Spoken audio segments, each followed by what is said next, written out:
በዓለም አቀፉ ማህበረሰብ ዘንድ በከፍተኛ ጉጉት ሲጠበቅ የነበረውና በፓኪስታን አስተናጋጅነት የተካሄደው የአሜሪካና የኢራን የሰላም ድርድር ያለምንም ውጤት መጠናቀቁ ታውቋል። ይህም በመካከለኛው ምስራቅ ያለውን ውጥረት ዳግም ወደ አስፈሪ ምዕራፍ አሸጋግሮታል። ላለፉት 6 ሳምንታት ሲካሄድ የቆየውና በሺዎች የሚቆጠሩ ሰዎችን ሕይወት የቀጠፈው ደም አፋሳሹ ጦርነት ይቆም ዘንድ የታለመው ይህ ውይይት ለ21 ሰዓታት ያህል እጅግ አስቸጋሪና ውጥረት የነገሰባቸው ንግግሮች ከተደረጉ በኋላ መክሸፉ ተረጋግጧል። የአሜሪካው ምክትል ፕሬዝደንት ጄዲ ቫንስ በኢስላማባድ በሰጡት መግለጫ የልዑክ ቡድናቸው ፓኪስታንን ለቆ ወደ አሜሪካ እንደሚመለስና ከኢራን ጋር ስምምነት ላይ መድረስ አለመቻሉን በይፋ አስታውቀዋል። ይህ የዲፕሎማሲ ጥረት መክሸፍ ላለፉት ቀናት ሰፍኖ የነበረውን ደካማ የተኩስ አቁም ስምምነት አደጋ ላይ የጣለ ሲሆን የቀጠናውን ሰላም ዳግም ወደማይታወቅ አቅጣጫ ገፍቶታል። ጄዲ ቫንስ መጥፎ ዜና ስምምነት ላይ አለመድረሳችን ነው፣ ይህ ደግሞ ከአሜሪካ ይልቅ ለኢራን እጅግ መጥፎ ዜና ነው ብዬ አስባለሁ በማለት የድርድሩን ውድቀት አስረድተዋል። እናም በዕለቱ የዓለም አቀፍ ትንታኔ ዝግጅታችን ይህንን በፓኪስታኗ መዲና ኢስላማባድ የተካሄደውን ድርድር እንዲሁም ድርድሩ ያለ ውጤት መጠናቀቁ የሚኖረውን አንድምታና ተያያዥ ጉዳዮችን ልንመለከት ወደድን። ከዓለም አቀፍ የትንታኔ ዘገባ ዝግጅቱ ጋር ታሪኩ ጋሹ ነኝ።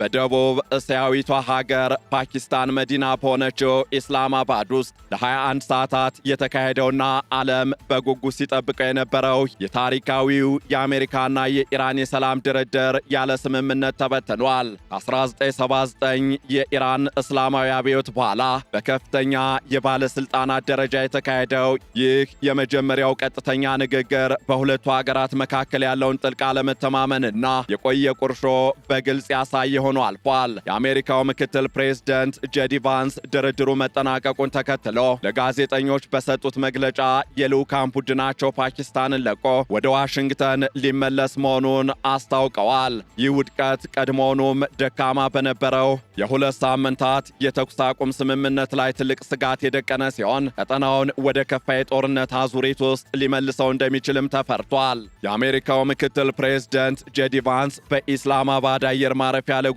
ከመነሳታቸው በፊት ባደረጉት ንግግርም የድርድሩን ውጤት አልባነት ሲገልጹ መጥፎ ዜና ስምምነት ላይ አለመድረሳችን ነው፣ ይህ ደግሞ ከአሜሪካ ይልቅ ለኢራን እጅግ የከፋ ዜና ይመስለኛል ብለዋል። ቫንስ አክለውም ዋይት ሃውስ በድርድሩ ወቅት ግልጽ የሆኑ ቀይ መስመሮችን ያስቀመጠ ቢሆንም ኢራን ግን የአሜሪካን ቅድመ ሁኔታዎች ለመቀበል ፈቃደኛ አለመሆኗን ገልጸዋል። እንደ ምክትል ፕሬዝደንቱ ገለጻ የድርድሩ ዋነኛ እንቅፋት የሆነው የኢራን የኒውክሌር መርሃ ግብር ጉዳይ ሆኗል። ፕሬዝደንት ዶናልድ ትራምፕ ኢራን የኒውክሌር መሳሪያ እንደማታመርትና ይህንን ግብ ለማሳካት የሚያስችሉ መሳሪያዎችንም እንደማትታጠቅ የሚያረጋግጥ ቁርጠኝነት እንዲኖር በዋነኝነት ይፈልጋሉ።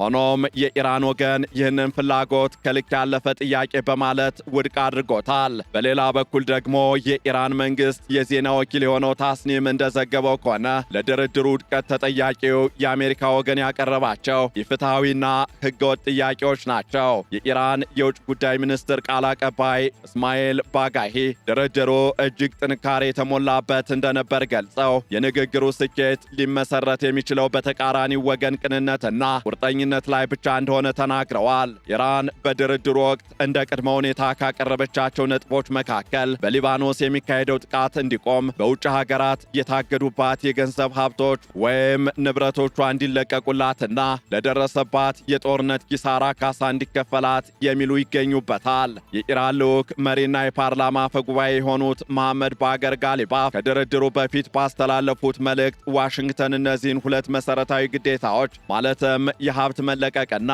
የጥቃት ማቆም ጉዳይን ካልፈጸመች ድርድሩ ትርጉም እንደማይኖረው አስጠንቅቀው ነበር። ምንም እንኳን ይህ ድርድር ውጤት ባያመጣም በታሪክ ውስጥ ትልቅ ቦታ የሚሰጠው በበርካታ ምክንያቶች እንደሆነም እየተነሳ ይገኛል። አንደኛው የልዑካን ቡድኖቹ ስብጥርና የውይይቱ ደረጃ ነው። የአሜሪካው ቡድን በምክትል ፕሬዝደንት ጄዲ ቫንስ እየተመራ የፕሬዝደንት ዶናልድ ትራምፕ አማካሪ ጃሬድ ኩሽነርንና ልዩ መልእክተኛ የሆኑትን ስቲቭ ዊትኮፍን ያካተተ ነበር። የኢራን ቡድን ደግሞ በአፈ ጉባኤ ጋሊባፍና በውጭ ጉዳይ ሚኒስትር አባስ አራግቺ የሚመራ ሲሆን ይህም በሁለቱ ሀገራት መካከል ላለፉት 40 ዓመታት ታይቶ የማይታወቅ የዲፕሎማሲ ግንኙነት ተደርጎ ተወስዷል። ሌላኛው ድርድሩን ታሪካዊ የሚያደርገው የተከናወነበት ድባብ ነው። ከዚህ ጋር ተያይዞ የኢራን ልዑካን ቡድን አባላት በጦርነቱ ለተገደሉት የበላይ መሪ አያቶላህ አሊ ኻሜኒ ያላቸውን ሐዘን ለመግለጽ ጥቁር ልብስ ለብሰው መቅረባቸውና በአሜሪካ የአየር ድብደባ ለተገደሉ ተማሪዎች መታሰቢያ የሚሆኑ ጫማዎችንና ቦርሳዎችን ይዘው መምጣታቸው የሁኔታውን ስሜታዊነትና ከባድነት የሚያሳይ ነው። በድርድሩ ወቅትም ትኩረት ከሳቡት ጉዳዮች መካከል የሆርሙዝ የባህር ወሽመጥ ጉዳይ ቀዳሚውን ስፍራ ይይዛል። በዓለም አቀፍ የነዳጅ እንቅስቃሴ ውስጥ 20 በመቶ የሚሸፍነው ነዳጅ የሚተላለፍበት ይህ የባህር ወሽመጥ በኢራን መዘጋቱ የዓለምን ምጣኔ ሀብት በእጅጉ እየጎዳው ይገኛል። ድርድሩ በኢስላማባድ በሚካሄድበት ወቅትም ፕሬዝደንት ዶናልድ ትራምፕ በሰጡት መግለጫ የአሜሪካ የባህር ኃይል መርከቦች የባህር ወሽመጡን ከፈንጆች ለማጽዳት ሥራ መጀመራቸውን ተናግረዋል። ስምምነት ላይ ደረስንም አልደረስንም እኛ የባህር ወሽመጡን እናጸደዋለን ያሉት ዶናልድ ትራምፕ አሜሪካ በራሷ የባህር ወሽመጡን ለመክፈት መወሰኗን ጠቁመዋል። የአሜሪካ ማዕከላዊ እዝ አዛዥ አድሚራል ብራድ ኩፐርም ሁለት አውዳሚ መርከቦች በባህር ወሽመጡ ማለፋቸውንና በቀጣይ ቀናትም የውሃ ውስጥ ድሮኖች ሥራውን እንደሚቀላቀሉ ገልጸዋል። ሆኖም የኢራን መገናኛ ብዙሃን የአሜሪካ መርከቦች በወሽመጡ ውስጥ ስለመኖራቸው የቀረበውን መረጃ እያስተባበሉ ይገኛሉ። በሌላ በኩል ደግሞ የኢራን ወገን በሆርሙዝ ወሽመጥ ላይ ሙሉ ቁጥጥር እንዲኖረውና ከሚያልፉ መርከቦች የመንገድ ክፍያ ለመሰብሰብ ያቀረበው ጥያቄ በአሜሪካ በኩል ተቀባይነት አላገኘም። በተቃራኒው አሜሪካ ለዓለም አቀፍ መርከቦች ነፃ የጉዞ መብት እንዲከበርና የኢራን የኒውክሌር ማበልጸጊያ ጣቢያዎች ለዘላቂው እንዲፈራረሱ ትፈልጋለች። ምክትል ፕሬዝደንቱ ጄዲ ቫንስ እንደገለጹት ምንም እንኳን የኢራን የኒውክሌር ጣቢያዎች ቀደም ሲል በደረሰባቸው ጥቃት ቢወድሙም አሜሪካ ግን ኢራን ለወደፊቱ የኒውክሌር መሳሪያ ላለመገንባት ያላትን ቁርጠኝነት በተግባር ማየት ትሻለች። ይህ የፍላጎቶች መጋጨትና አንዱ ለሌላው ያስቀመጠው ቀይ መስመር ድርድሩን ለውድቀት ዳርጎታል።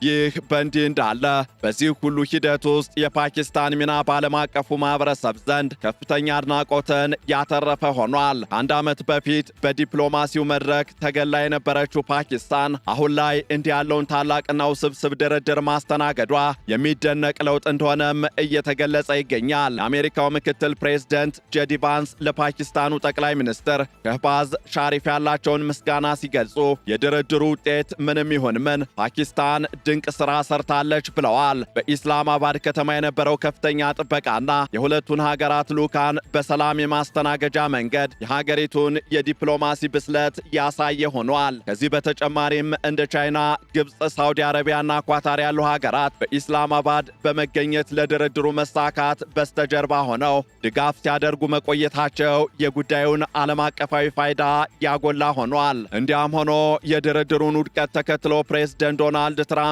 ምን አይነት እርምጃ ሊወስዱ እንደሚችሉ በስጋት እየተጠበቀ ይገኛል። ዶናልድ ትራምፕ በድርድሩ ወቅት ከምክትል ፕሬዝደንታቸው ጋር በቀጥታ መስመር ከ10 ጊዜ በላይ ግንኙነት ሲያደርጉ መቆየታቸው ጉዳዩን በቅርበት ሲከታተሉ እንደነበር ያሳያል። ፕሬዝደንት ዶናልድ ትራምፕ ቀደም ሲል ለ2 ሳምንታት ጥቃቶችን አቆማለሁ ማለታቸው የሚታወስ ሲሆን አሁን ድርድሩ በመፍረሱ ይህ ጊዜያዊ የተኩስ አቁም መቋጫውን ሊያገኝ ይችላል። የአሜሪካ ቀጣይ እርምጃ ምናልባትም በኢራን ላይ የሚጣሉ ማዕቀቦችን ማጠናከር ወይንም ደግሞ በሆርሙዝ የባህር ወሽመጥ ላይ የሚደረገውን ወታደራዊ እንቅስቃሴ ማስፋት ሊሆን ይችላል። ፕሬዝደንቱ የኒውክሌር ጣቢያዎቹን ዳግም እንዳይገነቡ በኃይል የመከላከል ፍላጎት እንዳላቸውም ግልጽ ነው። ከዚህ ባሻገርም የድርድሩ አለመሳካት በኢራን በአሜሪካና በአጠቃላይ በዓለም አቀፉ ማህበረሰብ ላይ የሚኖረው ተጽዕኖ እጅግ የጎላ ነው። ለኢራን ስምምነት ላይ አለመድረስ ማለት በጦርነት የደቀቀው ምጣኔ ሀብቷ ዳግም የማገገም የማገገም ዕድሉ እንዲመናመንና የታገዱባትን ቢሊዮን ዶላሮች እንድታጣ ያደርጋታል። በሀገሪቱ ውስጥ ያለው የኑሮ ውድነትና የህዝብ ተቃውሞም ዳግም ሊቀሰቀስና ሊባባስ ይችላል። ለአሜሪካ ደግሞ በምስራቅ እስያና በመካከለኛው ምስራቅ ያላት ወታደራዊ ትኩረት እንዲከፋፈል የሚያደርግባት ከመሆኑም በላይ ለነዳጅ ዋጋ መናር ምክንያት ይሆናል። በቀጠና ደረጃ ደግሞ እስራኤል በሊባኖስና በሶሪያ ላይ የምታደርገው ጥቃት ተጠናክሮ ሊቀጥል ይችላል። ይህም ሂዝቦላና ሌሎች የኢራን ወዳጅ ኃይሎች የአጸፋ እርምጃ እንዲወስዱ በማድረግ ቀጠናውን ወደ ሰፊ ጦርነት ሊከተው ይችላል። ከዚህ ባሻገርም በድርድር ውስጥ ሌላው ትኩረት የሚሻው ጉዳይ የእስራኤልና የሊባኖስ ግንኙነት ተደርጎ ይወሰዳል። እስራኤል በሊባኖስ ላይ የምታደርገው ጥቃት ከኢራን አሜሪካ ድርድር ጋር ግንኙነት እንደሌለው ብትገልጽም ኢራን ግን ይህንን እንደ ዋነኛ የድርድር ነጥብ ይዛው ቀርባ ነበር።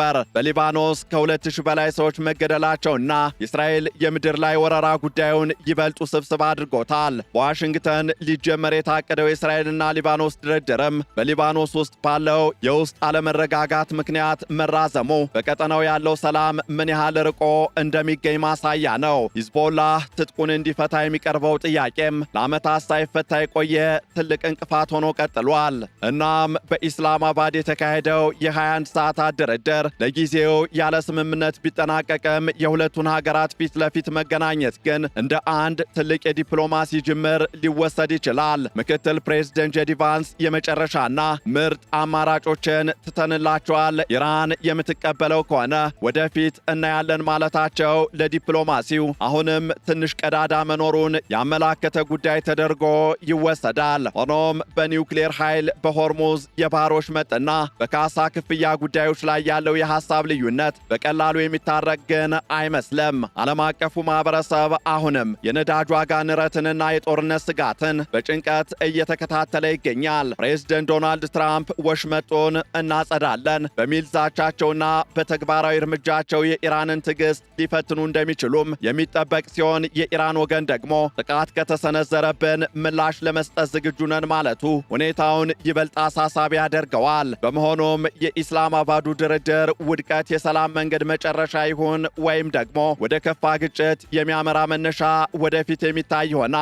ከዚህ ባሻገርም የኢስላማባዱ የ21 ሰዓታት ድርድር የዓለምን ትኩረት ስበው ቢቆይም በመጨረሻ ግን የሁለት ተቃራኒ ፍላጎቶች ግጭት ሆኖ አብቅቷል። አሜሪካ የኒውክሌር ዋስትና ስትጠይቅ፣ ኢራን ደግሞ የምጣኔ ሀብትና የቀጠናዊ የበላይነት ጥያቄዎችን አቅርባለች። ምክትል ፕሬዝደንት ጄዲ ቫንስ የመጨረሻና ምርጥ አማራጫችንን ትተንላቸዋል በማለት ድርድሩን ቢዘጉትም የኢራን ወገን ግን አሁንም ቴክኒካዊ ንግግሮች ይቀጥላሉ የሚል ተስፋ ቢስ ተስፋ እየሰነቀ ነው። በአሁኑ ወቅትም ዓለም በስጋት የሚጠብቀው የሁለት ሳምንቱ የተኩስ አቁም ካለቀ በኋላ ፕሬዝደንት ዶናልድ ትራምፕ ምን አይነት ወታደራዊ እርምጃ የሚወስዳሉ የሚለውን ነው። የሆርሙዝ የባህር ሰርጥን በኃይል ለመክፈት የሚደረገው ጥረት ወደ ቀጥታ ጦርነት ዳግም ይመልሳቸዋል ወይንስ ኢራን በመጨረሻ ሰዓት የአሜሪካን ቅድመ ሁኔታዎች ትቀበላለች የሚለው ጥያቄ የመላው ዓለም ስጋትና ጉጉት ሆኖ ቀጥሏል። በአጠቃላይ ግን የፓኪስታኑ ንግግር ውድቀት የሰላምን መንገድ